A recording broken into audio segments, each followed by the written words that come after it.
Everyone, हम लोग अभी देखने जा रहे हैं हीमोरेजिक डिसऑर्डर्स। तो हीमोरेजिक डिसऑर्डर मतलब क्या होता है? कोई भी डिसऑर्डर जो कि एसोसिएटेड हो अबनॉर्मल ब्लीडिंग के साथ, ठीक है ना, जो कि वेसल वॉल में या तो प्राइमरी डिफेक्ट्स के कारण या तो सेकेंडरी डिफेक्ट्स के कारण आया है, ठीक है ना। प्राइमरी डिफेक्ट, सेकेंडरी डिफेक्ट या फिर प्लेटलेट्स या फिर कोगुलेशन फैक्टर्स, ठीक है ना।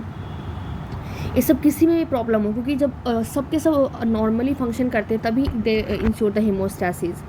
तो क्या होगा? डिसऑर्डर्स हो गया नॉर्मल ब्लीडिंग में, जो कि डिफेक्ट्स कहाँ पे आया? प्राइमरी या secondary defect in vessel wall, platelet, coagulation factor, क्योंकि सबको सब नॉर्मल फंक्शन मतलब प्रॉपर फंक्शन में करना चाहिए काम, ताकि हीमोस्टैसिस हो सके, ठीक है। और जो प्रेजेंटेशन होता है नॉर्मल ब्लीडिंग का वो वैरी करता है वाइडली, ठीक है। एक स्पेक्ट्रम में मैसिव ब्लीड होता है associated with rupture of large vessel जैसे कि एरोटा ऑफ द हार्ट, ठीक है ना। और ये कैटास्ट्रोफिक जो इवेंट होता है सिंपली ओवरवेम कर देता है हीमोस्टैटिक मैकेनिज्म को, ठीक है ना, और बहुत फैटल होता है। और डिसीज एसोसिएटेड विद सडन और massive hemorrhage that include the aortic dissection and aortic abdominal aneurysm and myocardial infection. तो डिसीज जो एसोसिएटेड होता है सडन मैसिव हेमरेज से इंक्लूड किसका करता है? मतलब क्यों मैसिव हेमरेज होता है? एरोटिक डिसीजन के कारण, एरोटिक एब्डोमिनल एनोरिज्म के कारण, एमआई के कारण, ठीक है ना। And this is complicated by the rupture of aorta और द हार्ट। और एक एंड में क्या होता है? There are subtle defect in clotting, ठीक है ना, that only become evident under the condition of haemostatic over, जैसे कि सर्जरी में, child birth, dental procedure, menstruation और ट्रॉमा, ठीक है। Among the most common mild bleeding का जो कॉज होता है उसमें क्या होता है? बेसिकली इनहेरिटेड डिफेक्ट होता है वॉन बिहाइंड फैक्टर में, ठीक है ना। एस्पिरिन कंजप्शन, यूरेमिया, ठीक है ना, ये सब अल्टर जो करता है प्लेटलेट फंक्शन के थ्रू अनसर्टेन मैकेनिज्म, ठीक है। और इन एक्सट्रीमिटी के बीच में लाई करता है डिफिशिएंसी ऑफ कोगुलेशन फैक्टर, जो कि यूजली इनहेरिटेंट होता है और lead to severe bleeding disorder अगर ट्रीटेड नहीं किया जाए तो इसमें हम लोग देखते हैं, ठीक है ना, कि क्या क्या जनरल प्रिंसिपल है जो कि एबनॉर्मल ब्लीडिंग से रिस्पॉन्सिबल होता है। तो सबसे पहले कि डिफेक्ट कहाँ पे होता है? प्राइमरी हीमोस्टैसिस में, मतलब प्लेटलेट डिफेक्ट होता है या फिर वॉन बिहाइंड डिजीज़ में डिफेक्ट। तो इसमें क्या होता है कि और ऑप्शन इसमें स्मॉल ब्लीड होता है स्किन या फिर म्यूकोसल सरफेस पे। क्या होता है? छोटे छोटे ब्लीड्स होते हैं, स्किन पे होते हैं, म्यूकोसल सरफेस पे होते हैं। और ये जो ब्लीड होते हैं टिपिकली एक पेटिकी के फॉर्म में होते हैं, जो कि 1 to 2 mm हेमरेज, ठीक है ना, सिर्फ 1 to 2 mm होते हैं हेमरेज में। या परप्यूरा होते हैं जो कि स्लाइटली लार्जर होते हैं, ग्रेटर दैन 3 mm, ठीक है ना, दैन पेक्टेनी, ठीक है।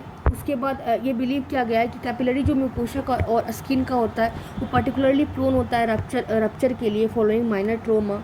एंड उसके बाद ये तो ठीक है, यहाँ पे इतना याद रखना है कि डिफेक्ट्स ऑफ प्राइमरी हीमोस्टैसिस मतलब प्लेटलेट डिफेक्ट्स, जिसको हम लोग बोलते हैं वॉन बिहाइंड डिजीज़, ठीक है ना। इसमें छोटा सा ब्लीड होता है स्किन पे या म्यूकोसल सरफेस पे, और ये ब्लीड टिपिकली पेटिकेनी के फॉर्म में होता है, सिमाइनी टू 1 to 2 mm हेमरेज, ठीक है ना।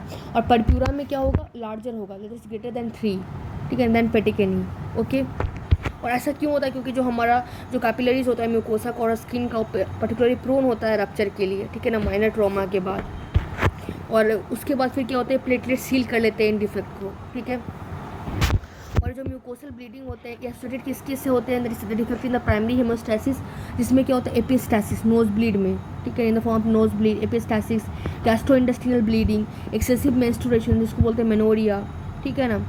और एक कॉम्प्लिकेशन होता है वेरी लो प्लेटलेट काउंट, जिसको बोलते हैं थ्रोम्बोसाइटोपिनिया, ठीक है ना।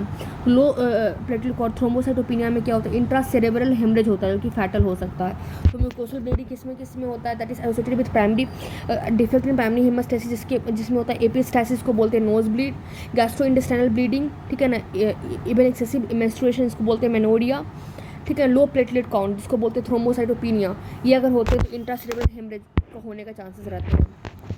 उसके बाद हम देखते हैं द डिफेक्ट ऑफ सेकेंडरी हीमोस्टैसिस, इसको हम लोग बोलते हैं कोगुलेशन फैक्टर डिफेक्ट, ठीक है। ये ऑप्शन प्रेजेंट रहता है with the bleeds into the soft tissue, ठीक है ना, सॉफ्ट टिश्यू के ब्लीड्स में, जैसे कि मसल्स और जॉइंट में, ठीक है। तो सेकेंडरी हीमोस्टैसिस में कोगुलेशन फैक्टर के डिफेक्ट में क्या होते हैं? इसमें ब्लीड्स होते हैं जो कि सॉफ्ट टिश्यू में होते हैं, एग्जाम्पल मसल्स में, जॉइंट्स में, ठीक है। ब्लीडिंग होते हैं जॉइंट्स में, जिसको हम लोग बोलते हैं हीम आर्थराइटिक्स, ठीक है ना।